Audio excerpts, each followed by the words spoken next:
유한타증권의 유동원 글로벌자산배분 본부장님, 갓동원 본부장님과 함께 보도록 할게요. 어서 오세요. 네, 안녕하세요.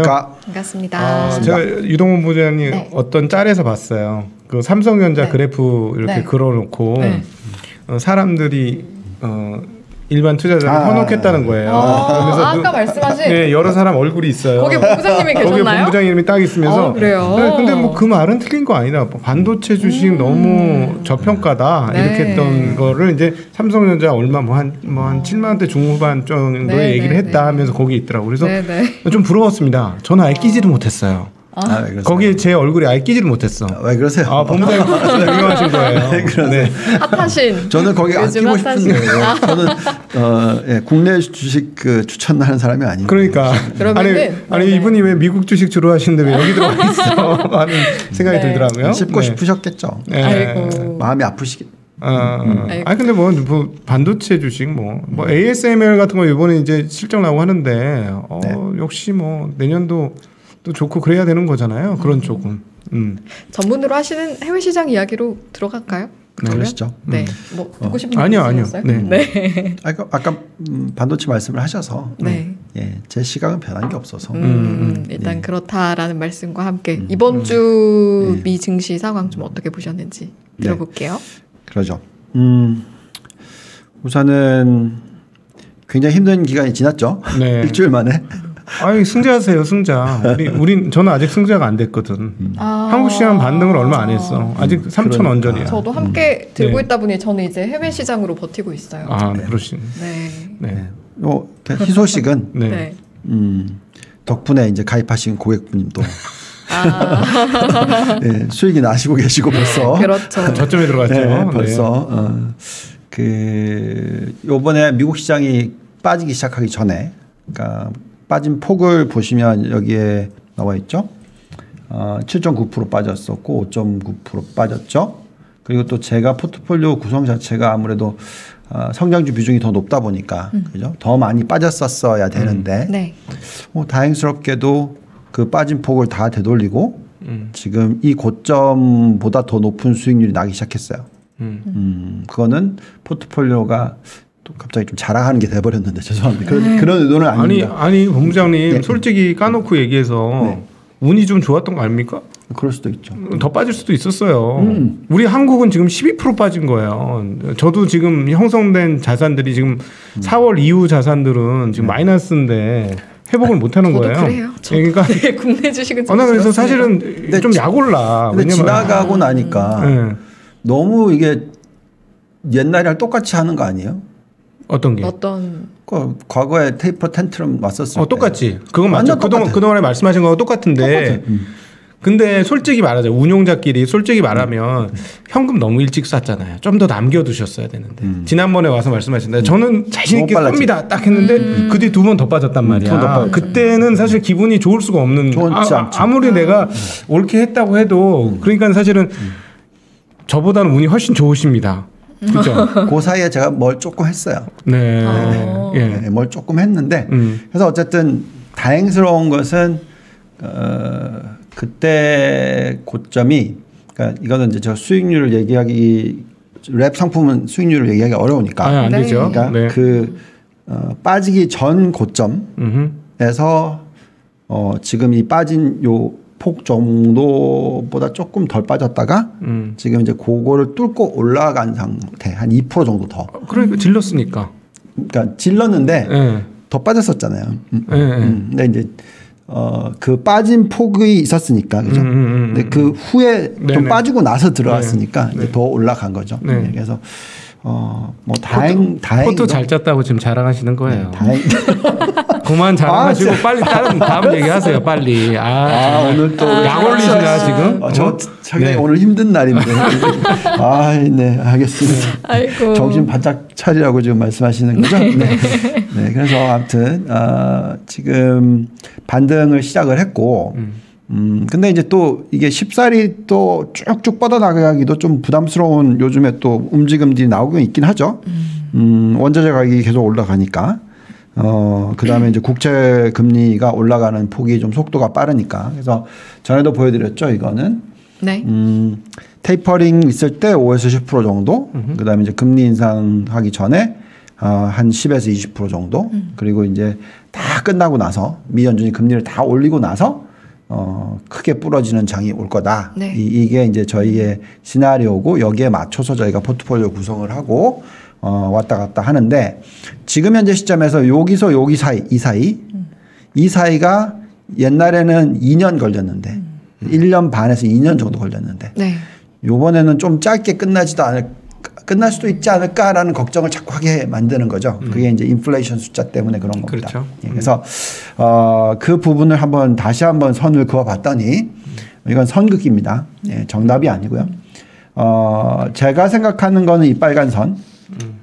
그러니까 2023년 초에 2% 도달하고 10년 국채 금리가 네.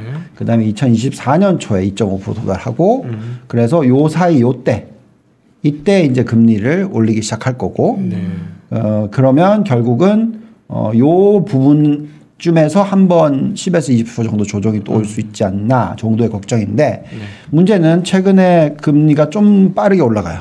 그렇죠. 예. 네. 그래서 이제 요 각도로 그려보면 내년 상반기 안에 2% 도달하고 그다음에 2023년 초가 되면 2.5%에 도달하니까 금리를 올리는 타이밍이 요때. 예. 그러면 2022년 말에 올린다.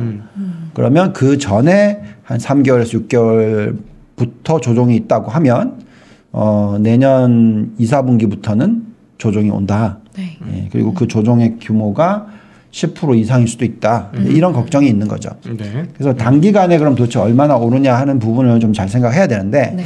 저는 이게 이제 과거 그대로 움직일 거라고 생각하기 좀 어렵다고 생각하는 게 이미 많은 분들한테 금리를 올리는 부분과 테이퍼링을 같이 엮어가지고 지금 많은 분들이 얘기를 하고 있어서 조정이 그렇게 과거처럼 세게 들어올까 금리를 처음 올린다고 해서 네. 경기가 계속 좋다라는 것이 더 중요한 게 아닌가라는 생각은 가지고 있습니다.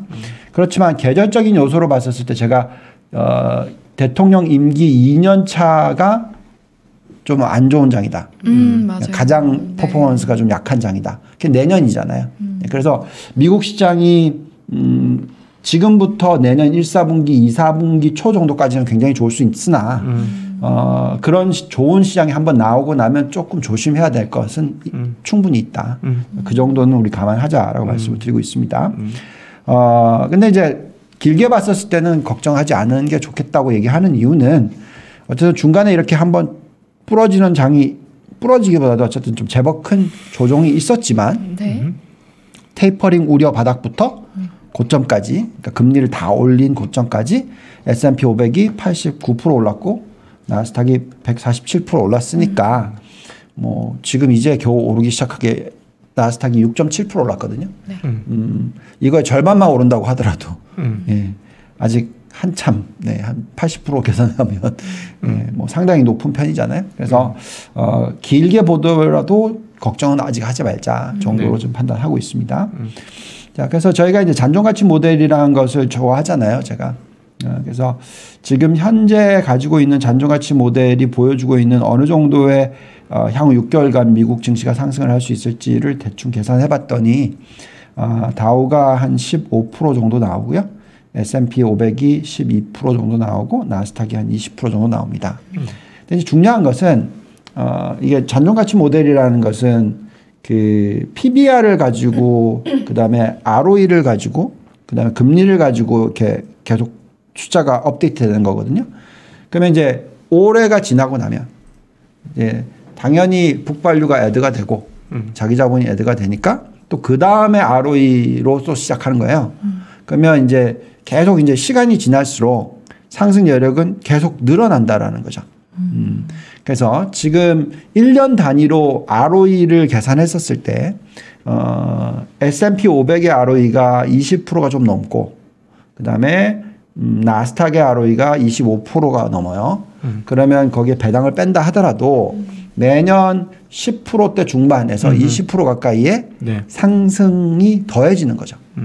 그래서 아까 말씀드렸듯이 금리를 올리는 시기가 내년 말이면 요만큼만 오르고 상반기에 그 하반기에는 조정이 있을 수가 있다. 네네. 이게 되는 거고 네. 그게 아니라 제가 지금 예상하는 것처럼 내년이 아닌 내후년에 금리를 올리는 정도가 된다면 거기다가 또 1년을 더 더하면 여기 나와 있는 12에서 20%가 아니라 거기에 2승을 해야 되겠죠.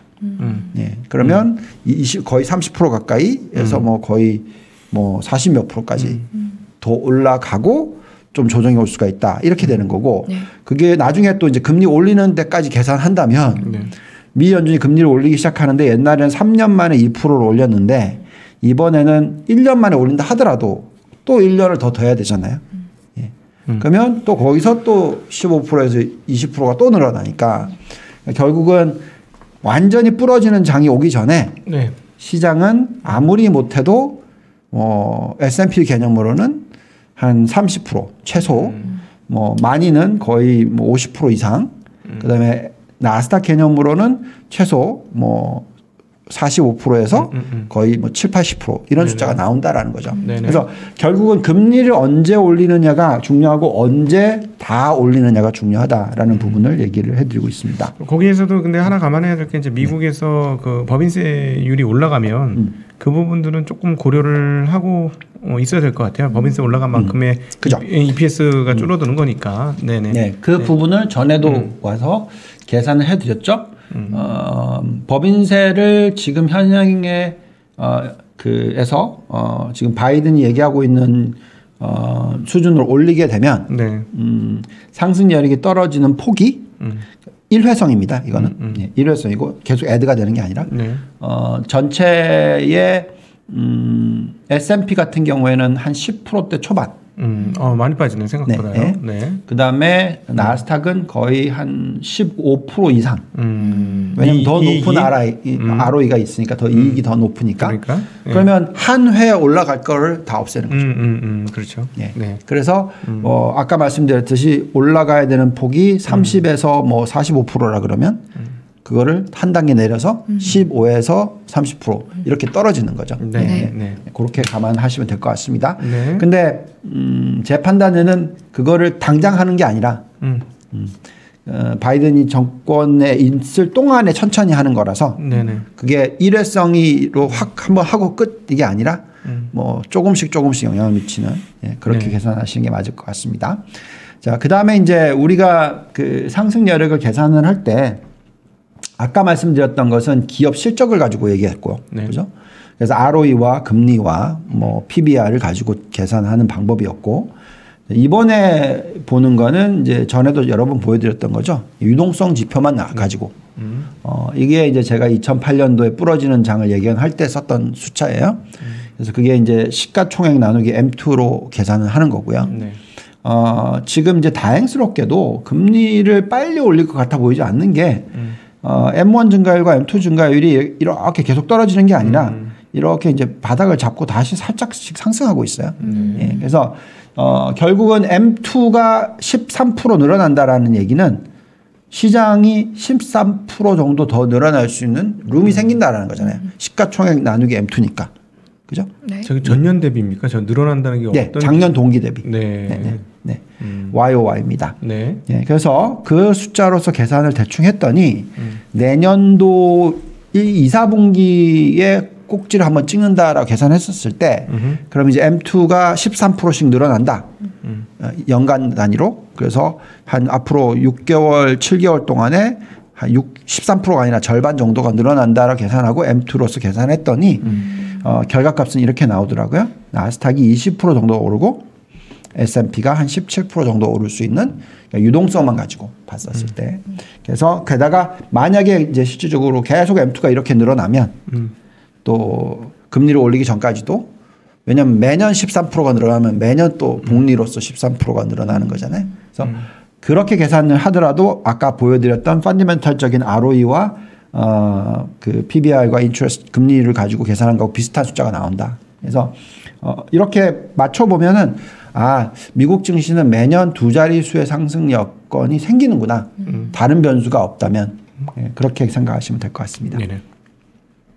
인플레이션에 대한 정리는 제가 각도기님이 하신 방송을 좀 계속 보고 있으니까 제가 더 이상 얘기 안 해도 될 것 같아요. 그래요? 지금 피곤하시니까 빨리빨리 넘어가셔도 될 것 같아요. 네. 뭐 중요하지 않은 거는 이렇게 패스하시고. 네. 네. 모니터를 자주 하지 마세요. 자꾸 제 이름을 말씀하셔서 몇 번 얘기했어요. 얘기했는데 제가 모니터링 하는 건 아니고 저희 같이 일하시는 연구원님께서 보시더라고요. 보시는데 자주 이제 또 본부장님이 저한테 얘기하니까 또 제가 보게 되고 부담스럽습니다. 네. 서로 모니터해주는 아주 훈훈한 풍경이네요. 알겠습니다. 내용 들어가 볼게요. 네. 자, 우리가 이제 고용 시장이 중요하다고 얘기하는 게 이제 인플레이션 중에서 이 비용 부분은 이미 벌써 유가 가지고 막 다 얘기하고 있으니까 좀 길게 봤을 때 이제 실업률과 임금 상승률 가지고 얘기를 좀 하는데 언젠가는 이렇게 굉장히 부러지는 장이 오기 전에 우리가 흔히 얘기하는 과열이 일어나잖아요. 그렇죠. 과열이 일어난다라는 것은 완전 고용이 일어나고 임금 상승률이 정말로 좋기 때문에 그게 과열로 연결이 되고 더 이상 좋을 수 없으니 이제 부러지는 거거든요. 그래서 사실 실업률이 닷컴 버블 붕괴가 되기 전까지 4%가 깨져 내려왔었고요. 네. 그다음에 이제 산업재 버블이 일어났을 때 이때는 왜 이렇게 높았는지 모르겠는데 4.4%가 바닥이었고 그다음에 이제 코로나가 터질 때는 3.5%가 바닥이었어요. 그러니까 고용 환경이 좋다는 얘기죠. 네. 근데 사실 저는 이게 조금 헷갈리는 게 왜 그러냐면 우리가 얘기하고 있는 노동 참여율로 계산을 한다면 사실은 닷컴 버블, 산업재 버블이 터지기 전에 사실 이 실업률이 더 떨어졌었어야 되는 것 같아요. 근데 요거는 어떤 이유였는지는 모르겠으나 이때는 좀 높게 상정이 됐고요. 코로나는 이때보다 훨씬 더 낮게 내려왔죠. 그렇게 볼 수 있는 이유는 그리고 저희가 생각할 때 지금 현재 4.8%인데 언제 부러지는 장이 올 거냐 생각했을 때 저는 이 3.5%보다 더 낮아져야지. 너무 세게 보시는 거 아니에요? 저는 그렇게 보고 있습니다. 자, 그 이유는 이것 때문에. 무슨 얘기냐면 노동 참여율이 떨어지니 실업률이 낮게 나와도 의미가 없다. 옛날에 비해서. 말씀이신 거죠. 그렇죠. 근데 거기에다가 그 임금 상승률을 또 함수를 하나 더 보태긴 하셔야 될 것 같죠. 그죠? 네, 그렇죠. 요거죠. 네. 임금 상승률은 지금 과거에 비해서 좀 높기 때문에 저도 그거 동의합니다. 그러니까 실업률은 노동 참여율이 떨어지니까 실업률이 이제 헛방이다라는 거지. 옛날보다 3.5 나와도 헛방이야. 노동 참여 옛날보다 고용 인구가 안 되는데 그렇죠. 실업률 낮아지는 게 무슨 의미가 있겠어? 헛방이야. 그러니까 헛방이라기보다는 지금 여기가 코로나19 터지기 전이 63.4잖아요. 그럼 이제 61.6이면 실질적으로 일을 안 하고 있는 사람의 수가 지금 1.8%가 더 많아졌잖아요. 그러니까. 그럼 실업률은 지금 일하는 인구의 실업률이잖아요. 그럼 이걸 갖다 거기다 포함시켜 버리면 사실 실업률이 훨씬 더 높은 거죠. 3.5%가 아니라. 구직 포기자들이 좀 있다라는 얘기죠. 그렇죠. 아예. 그래서 그런 부분이 있는데 지금 각도님께서 말씀하신 대로 실업률뿐만이 아니라 임금 상승이 중요하기 때문에 그게 이제 고용이 아니라 그 소비를 일으켜주는 그런 요소가 되는 거니까. 그래서 이 숫자를 보고 있으면 근데 또 이 숫자를 보고 있으면 좀 재밌어요. 왜냐하면 보시면 코로나19 터지기 전이 상당히 높은 숫자가 나왔죠. 그러니까 이제 부러질 수 있을 만한 이유가 생겼던 것 같은데 그 전에 골디락스가 일어났을 때 기간을 보시면 평균이 이렇게 쭉 그어보시면 어디죠? 한 3.5% 정도? 되나요? 그죠. 3% 조금 넘는 3%대 초중반 정도 돼요. 근데 이제 임금 상승률이 지금 이렇게까지 많이 올라가긴 했으나 중요한 거는 기저효과가 있잖아요. 그죠. 그러면 내년에 시간이 지날수록 기저가 떨어지니까 저 임금 상승률 추이는 좀 떨어질 수도 있다. 근데 그게 아니라면 말씀하신 대로 그 실질적으로 3.5%까지 기다리는 게 아니라 4%대에서 뭐 거의 이제 그런 부분들을 같이 계산을 하셔야 되겠죠. 요거는 지금 자꾸 왜 말씀드리냐면 한번 정리를 해드리면 모르시는 분들을 위해서 도움을 드리고자 경제가 너무 좋으면 과열이 나면 시장 꺾이기 직전이라는 거죠.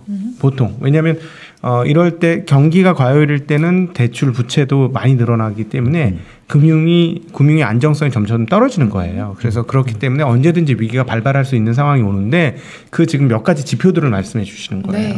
그러니까 실업률이 떨어지고 고용률이 올라간다는 건 모두가 경제에 활동하고 참여하고 있는 거니까 경제가 뜨겁다라는 얘기가 되는 거고 그러면 위기가 닥칠 수도 있다라는 것을 역으로 계산하자라는 말씀을 하시는 것이죠. 그렇죠. 네. 그래서 지금 현재 시점에서는 자꾸 코로나 때문에 숫자가 잘 안 보이니까 네. 항상 평균시켜서 보자라는 거고 2021년 이때 보시면은 이제 1%까지 떨어졌잖아요. 그죠? 그래서 1%와 지금 현재 고점이 5.5%니까 지금 이제 2년 정도 됐으니까 그럼 이거를 평잔으로 계산하면 그렇죠? 대충 3.25가 나오죠. 그러니까 그게 요때하고 비슷하단 말이죠. 그래서 크게 차이가 없다인데 그게 아니라 5.5% 수준이 앞으로 쭉 간다.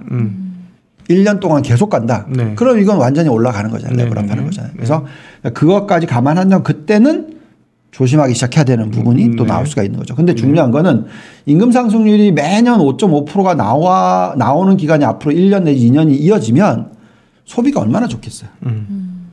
경제 성장률이 얼마나 좋겠습니까? 그죠? 네, 그렇죠. 그러면 그게 바로 과열이라기보다도 시장이 굉장히 핫해지는 그런 요건과 맞물린다라고 말씀을 드릴 수 있을 것 같습니다. 네. 네. 자, 그래서 실질적으로 소매 판매도 생각보다 좋게 나왔어요.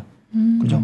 예상치가 마이너스 0.2%였는데 전달 대비 실질적으로는 플러스 0.7이니까 이건 굉장히 좋은 숫자죠. 네. 예. 그래서 결국은 우리가 다 걱정했던 스태그네이션, 뭐 경기 침체, 네. 이거는 임금 상승률과 고용 시장이 튼튼하다라는 결론이 나오고 있는 겁니다. 그다음에 이제 유가 부분은 뭐 전에도 보여드렸지만 이게 참 재밌었던 게 지금 이 컨센서스가 이렇게 바뀌었어요. 2주 만에. 제가 전주에 왔었던 때인가 아무튼 보여드렸을 때는 연말까지 유가가 75달러 가고 내년 이맘때쯤까지 69달러 간다가 전망치였어요. 네. 2주 전까지만 하더라도. 지금 현재 이게 컨센서스입니다. 이제. 그 사이에 또 너무 많이 바뀌었죠. 올랐네. 네. 좀 오른 게 아니고 아주 많이 올랐어요. 네네. 1년 뒤에 69달러에서 1년 뒤에 90달러로 이거는 뭐 예, 왕창 땡겼습니다. 그래서 지금 그만큼 이 유가 전망이라는 건 이거 참 재밌는 예를 한번 들어드려야 되겠다.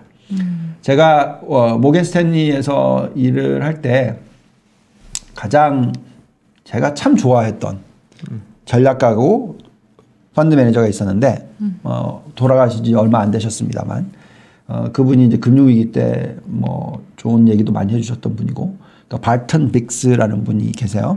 예. 저기 투자 전쟁 책 쓰신 분. 그게 투자 전쟁이라고 하나요? 바턴 빅스. 발턴 빅스가 네. 헤지 허깅이라는 책을 썼습니다. 영어로. 네. 예. 그러니까 헤지 펀드를 하시는 분들을 헤지 허깅에서 그 참 재밌게 책을 쓰셨어요. 꼭 한번 읽어보시면 좋겠는데 네. 헤지 허깅. 이분이 한 얘기가 있어. 이분이 막 계산을 했어요. 지금 저와 똑같은 입장일 거예요. 이분이 유가를 아무리 계산을 해도 유가의 적정 가치는 50달러밖에 안 나왔다. 그래요. 예. 그래서 유가를 쇼트를 때려놨는데 왕창 망했다. 위로 튀어버렸으니까. 스탠다드 디비에이션 1 가는 건 그냥 식은 죽 먹기고 스탠다드 디비에이션 2 가는 것까지도 언제든지 볼 수 있다. 유가라는 것은. 그러니까 왜 그러냐면 이게 원자재인데다가 여기에 레버리지가 엄청 걸리기 때문에 그러니까 저는 마이너스 유가를 보는 거죠. 말도 안 되잖아요. 사실 유가가 어떻게 마이너스 갑니까? 근데 이제 선물이 실질적으로 마이너스 왕창 갔었고 네. 그때 이제 그렇게 왜 마이너스 갔다고 얘기한 줄 아세요? 그때? 글쎄요. 석유를 네. 가치가 없기 때문에 돈 주고 제발 가져가 이런 상황 아니에요? 재고를 하려면 어디에다가 창고에다 넣으려면 창고비가 들어가요. 그런 상황이 가지고 있는데 비용이 필요해서 그렇군요. 그래서 마이너스까지 갔대요. 근데 지금 뭐 100달러 얘기하고 있고 뭐 120달러. 그래서 이 예측 불가능의 영역이다. 네. 왜냐하면 실질적인 가치가 이렇게 선이 그어져 있다면 뭐 예를 들어서 정점한 가치가 50달러라면 언제든지 0까지도 갈 수 있고 언제든지 100까지도 갈 수 있다라는 거죠. 네. 그게 예측이 어렵다는 거죠. 그래서 유가나 아니면 심지어 환율도 마찬가지죠. 환율도 원틱 가지고 엄청나게 난리가 나잖아요. 그게 왜? 레버리지가 몇 천 배까지도 걸릴 수가 있으니까. 유가도 마찬가지인 거고. 300배, 500배 뭐 쉽거든요.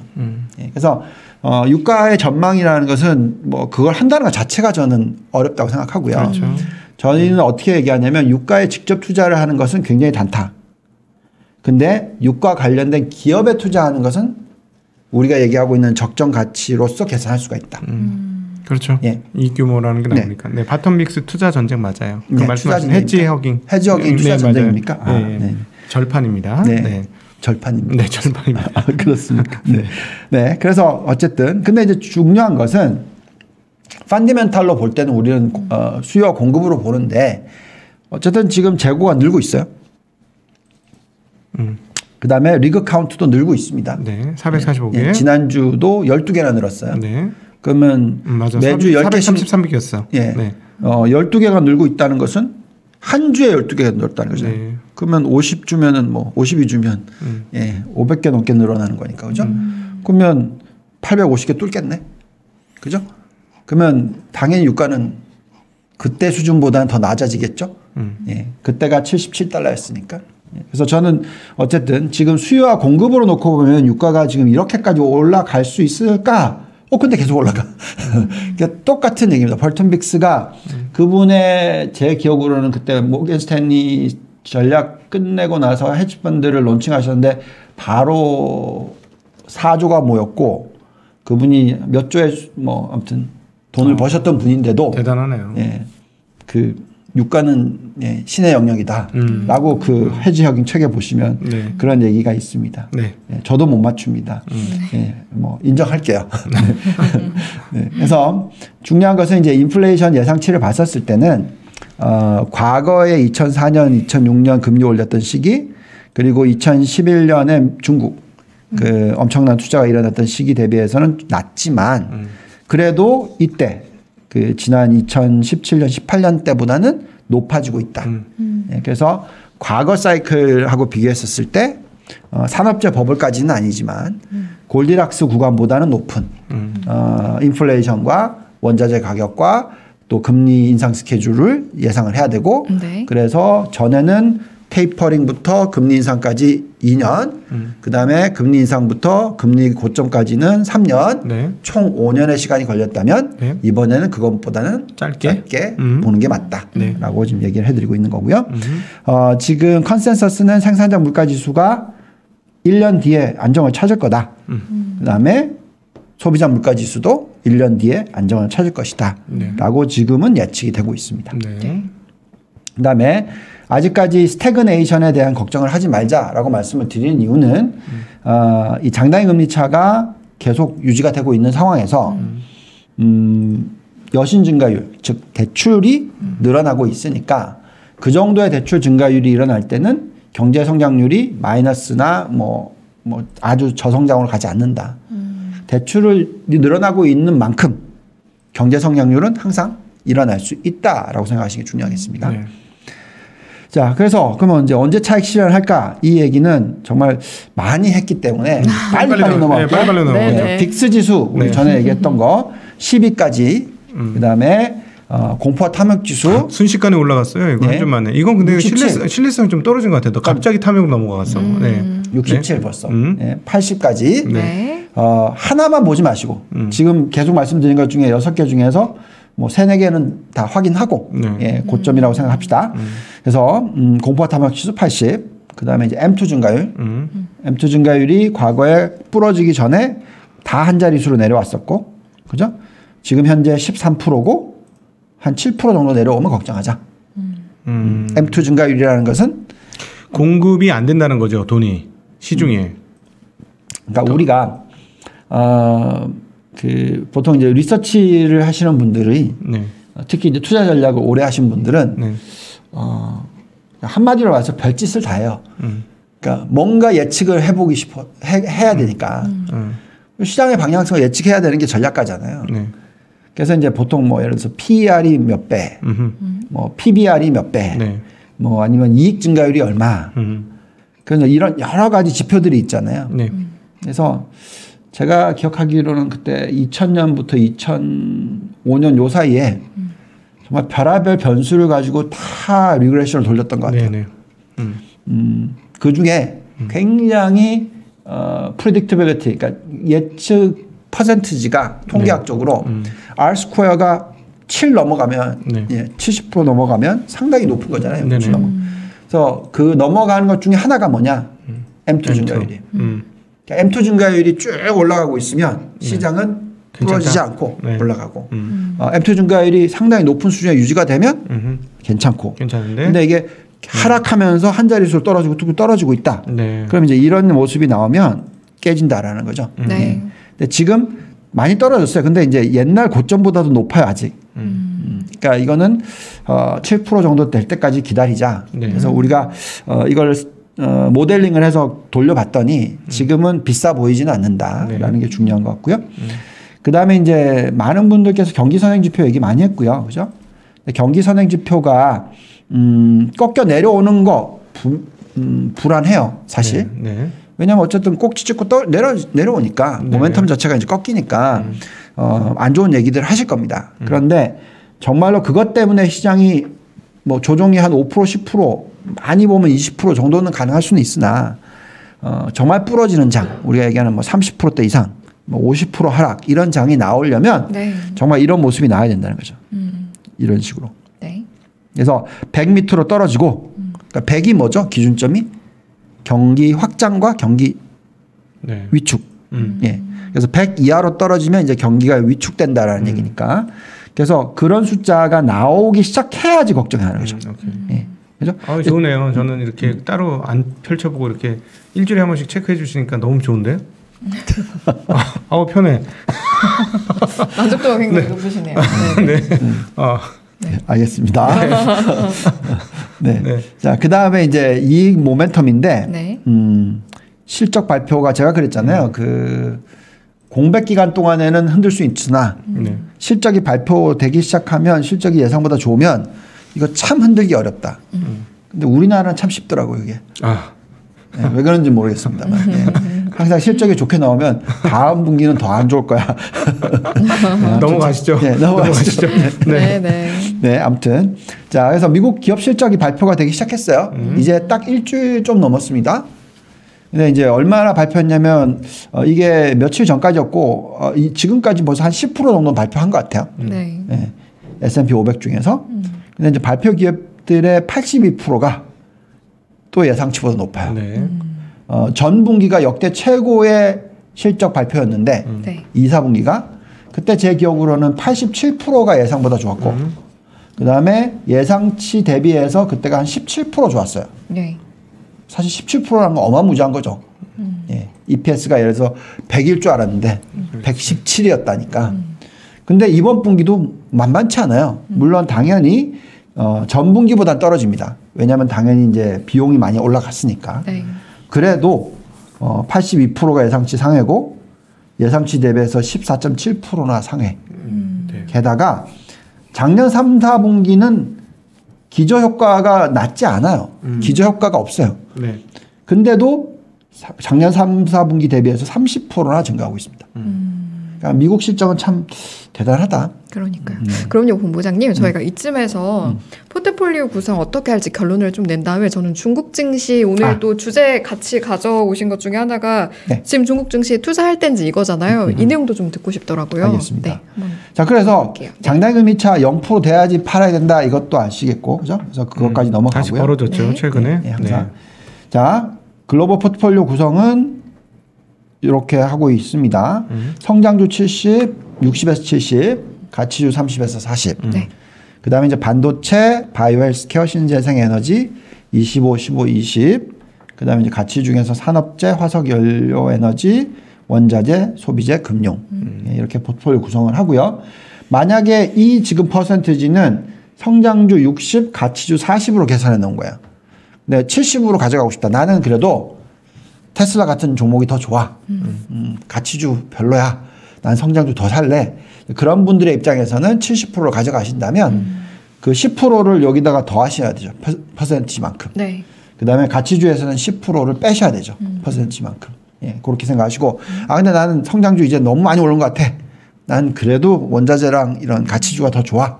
경기 민감주가 더 좋더라. 뭐 등등 얘기를 하신 분들은 이쪽 비중을 더 높이셔도 그거는 이제 본인이 선택을 하시면 되겠고 저는 지금 이렇게 구성을 하고 있다라고 말씀드릴게요.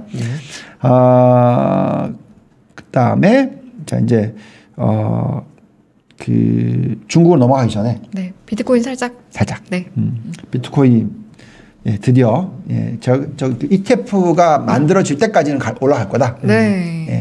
그리고 ETF가 만들어지고 꼭지를 확인하고 꺾여 내려올 때 팔아도 된다. 이렇게 보는데 제가 이걸 전에도 말씀드렸지만 비트코인은 대체 자산의 하나입니다. 대체 자산이라고 하면 옛날에 현금 대신 옛날에는 금이나 은 근데 이제는 비트코인까지 포함해서 계산을 하면 우리가 이제 뭘 가지고 비교를 하냐면 그때도 얘기했지만 이 M1 가지고 비교를 많이 한다고 얘기했어요.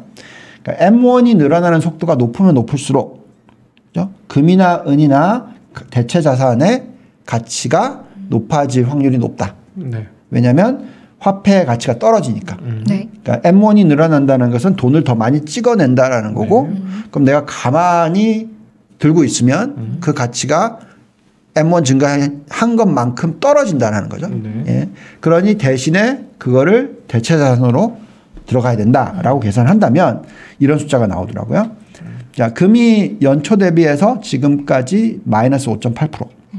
은이 고점 대비해서 고점에 작년 말 올해 초 대비해서 마이너스 6.7%. 그 다음에 가상화폐는 플러스 250%. 근데 이제 이 세 개를 다 더하는 거죠. 그래서 계산했더니 14.2조 달러가 15.3조 달러가 됐더라. 총 합계가. 그래서 올해 연초 대비해서 7.7% 올랐더라. 근데 아까 뭐라 그랬죠? M1 증가율이 16%. 그러니 더 올라가야죠. 근데 세 개 중에 어느 게 올라갈지는 정확하게 모르겠으나 지금은 금 안 쳐다보고 은 안 쳐다보고 가상화폐만 쳐다보고 있으니 가상화폐만 올라간다고 칩시다. 그러면 16%가 늘어난다는 계산을 하면 가상화폐는 지금 가격 대비해서 얼마나 더 올라가야 될까요? 40몇 %가 나오더라고요. 그래서 아직까지도 가상화폐에 대한 관심은 계속 있을 수도 있다. 근데 가상화폐만으로 돈을 들어간 게 맞는지 솔직히 정답은 없습니다. 그죠? 금이 조금만 튀어들어도 가상화폐가 올라갈 놈이 적어지는 건 사실이니까. 그래서 유동성을 가지고 판단을 하자라고 말씀을 드릴게요. 자, 그 다음에 이제 국가별 상승 여력으로 봤었을 때 이제 중국으로 넘어가기 위해서 우리가 볼 때는 여기 이 숫자가 중요하다고 말씀을 드렸어요. 시가총액. 시가총액이 지금 선진국이 81%고 신흥국이 19.1%입니다. 양 100%로 환산했을 때? 그러니까 우리가 8대2 전략. 선진국 8, 신흥국 2로 가져간다. 그러면 나는 다른 거 다 싫고 G1과 2만 투자할래 하시는 분들은 미국 8, 중국 2. 이렇게 숫자가 나오는 거고요. 그럼 중국을 2 투자할 만한 가치가 있느냐? 시가총액으로 계산하면 지금 얼마가 나오냐면 여기 보시죠. 심천이 4.39. 그죠? 그 다음에 밑에 보시면 이제 상해가 5.52. 그래서 요 두 개 더하면 얼마 되죠? 10% 정도 되죠? 뭐, 기본택해서 대충 계산해 보니까 한 10몇 % 나오더라고요. 10% 초반 나오더라고요. 그럼 우리가 중국을 20% 들고 간다라는 것은 오버웨이트. 초과로 들고 가는 거죠. 그래서 20% 정도 들고 가는 정답이 나오려면 중국 시장이 지금 어떤지를 봐야 됩니다. 그래서 저희가 한 국가를 들어갈 때 우리가 제가 항상 얘기하지만 중국을 보던 뭐 심지어 아르헨티나를 보던 뭐 어떤 나라를 보던 간에 들어가는 타이밍을 잡을 때 저희가 돌리는 모델 중에서 가장 중요한 거 하나가 처음에 제가 그때 말씀드렸죠. 총부채. 그래서 정부 부채, 기업 부채, 가계 부채 세 개를 GDP 대비했었을 때 어떤 숫자고 그래서 이게 부러질 수 있는지 없는지 하나하나씩 봤을 때 어떤지를 본다고 얘기했고요. 그거를 했었을 때 중국은 지금 걱정스러운 게 기업 부채. 그 얘기는 해드렸었고. 근데 이제 또 하나 저희가 보는 게 식센스 모델이라고 해서 6개 지표를 가지고 제가 말씀드렸잖아요. 정말 여러 가지 지표를 가지고 시장의 방향성을 판단하려고 노력을 하는데 그 중에도 그나마 괜찮다고 생각한 게 이 6개인데 그 6개 중에 하나가 당연히 밸류에이션, 그다음에 또 하나가 이익 모멘텀입니다. 네. 근데 이제 상해 종합 지수를 보시면 밸류에이션이 싸요. PBR이 1.2밖에 안 돼요. ROE가 낮냐? 아니에요. 사실 그렇게 나쁘지 않습니다. 네. 우리나라보다 높아요. 게다가 배당 수익률이 우리나라보다 높으면 높았지 낮지는 않습니다. 거기다가 지금 이게 이익 증가율이거든요. 28%, 12%, 10% 계속 두 자릿수예요. 그러면 상당히 좋은 점수죠. 그다음에 심천도 마찬가지입니다. 보시면은 ROE가 더 높고요. 그죠? PBR이 좀 더 높은 편이고 그렇지만 이익 증가율이 훨씬 더 또 높은 편이고요. 그런 상황에서 지금 상승 여력이 우리가 돌려본 잔존거치 모델이 상해가 17%, 그다음에 심천이 26% 정도 나온다. 그러면 미국의 나스닥과 S&P하고 비교해 봤을 때 별반 차이가 없다 정도로 보시면 되겠습니다. 그다음에 이제 우리가 이제 유동성을 본다고 얘기하거든요. 그건 이제 뭘로 보냐? M2 증가율 아까 말씀드렸고 그다음에 또 예대율로 봅니다. 예대율이라는 것은 예대율이 낮으면 낮을수록 대출을 더 늘릴 수 있는 여건이 되는 거고 그러면 그것이 정책에 따라서 얼마나 빨리 올리느냐에 따라서 부러지냐 안 부러지냐를 판단하는데 지금 78%니까 미국은 더 낮은데 중국도 높은 편은 아니다. 이게 보통 90%, 100% 이렇게 올라가면 저는 걱정을 하는데 지금 아직 한참 낮다라고 네. 보여주고요. 그 다음에 이제 약간 걱정스러웠던 부분은 요겁니다. M2 증가율이 두 자릿수가 안 돼요.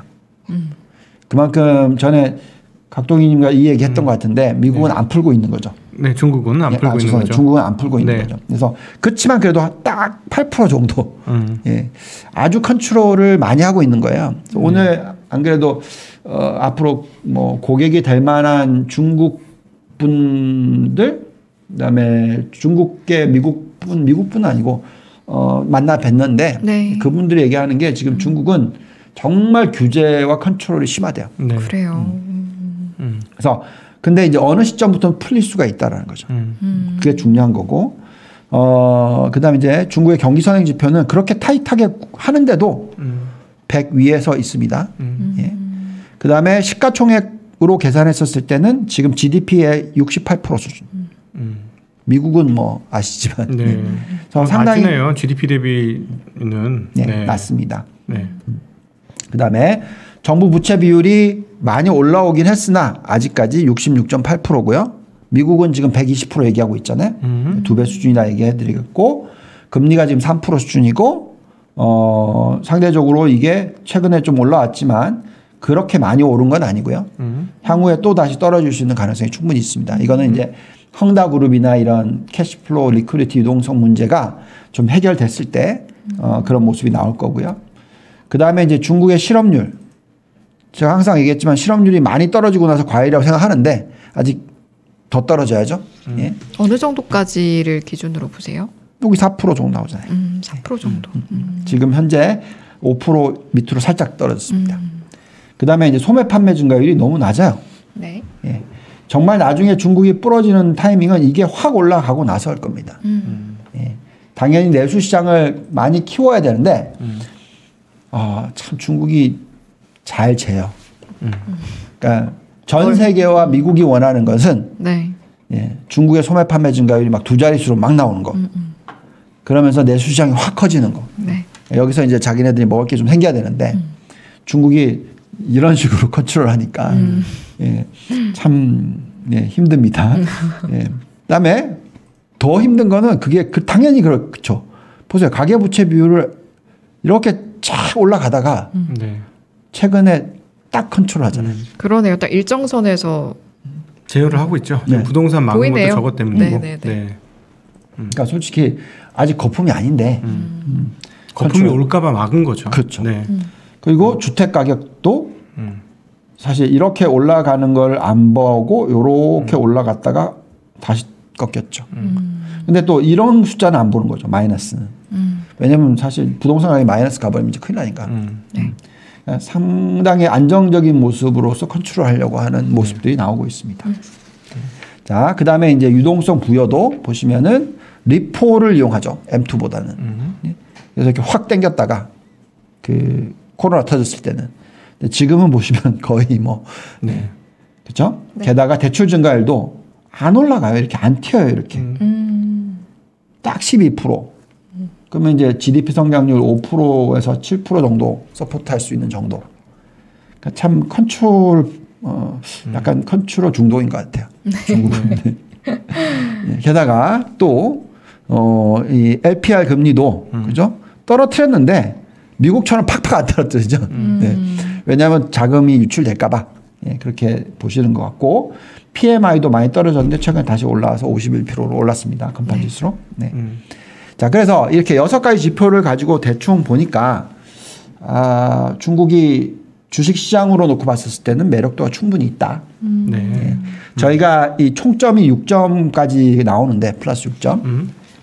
보통 3점 플러스면은 그 넷 롱입니다. 그러니까 넷 롱이라는 것은 이제 시장이 올라갈 것을 예측을 하고 숏 때리는 종목보다는 롱 되는 종목을 더 많이 가져간다라고 말씀을 드리겠고 보통 뭐 그 이 숫자가 이 3 밑으로 떨어지면 저희는 이제 마켓 뉴트럴이라고 해서 예를 들어서 종목을 100을 갖다가 롱을 사면 100을 숏을 사서 팔아서 해징을 시키는 거죠.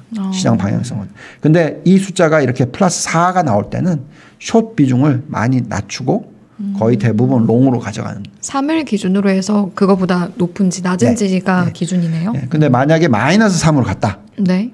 그러면 당연히 롱보다도 숏이 더 많겠죠. 네. 그런 식으로 저희는 포트를 운영합니다. 아유, 예. 네. 본부장님 너무 힘드실 텐데 빨리 이제 들어가서 쉬세요.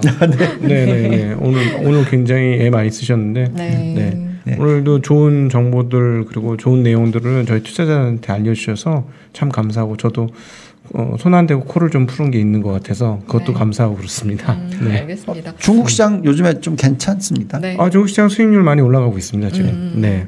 지금 이제 내용 다뤄보면서 미국 이야기하고 중국 이야기하는데 중국도 충분히 매력이 있다라고 이제 정리를 해주신 것 같아요. 2부 여기서 이제 마무리하고 또 각도기님이 빨리 보내드려야 될 것 같다고 하시니까 피곤해하시는 것 정말 같아서 빨리 빨리 보내드릴 것 같습니다. 보내드리도록 네. 하겠습니다. 매주 네. 목요일마다 좋은 정보로 항상 함께해 주셔서 너무 감사드리고요. 네. 여기서 마무리하도록 하겠습니다. 유한타증권의 유동원 본부장님과 2부 이 시간 함께했습니다. 고맙습니다. 네, 감사합니다. 감사합니다.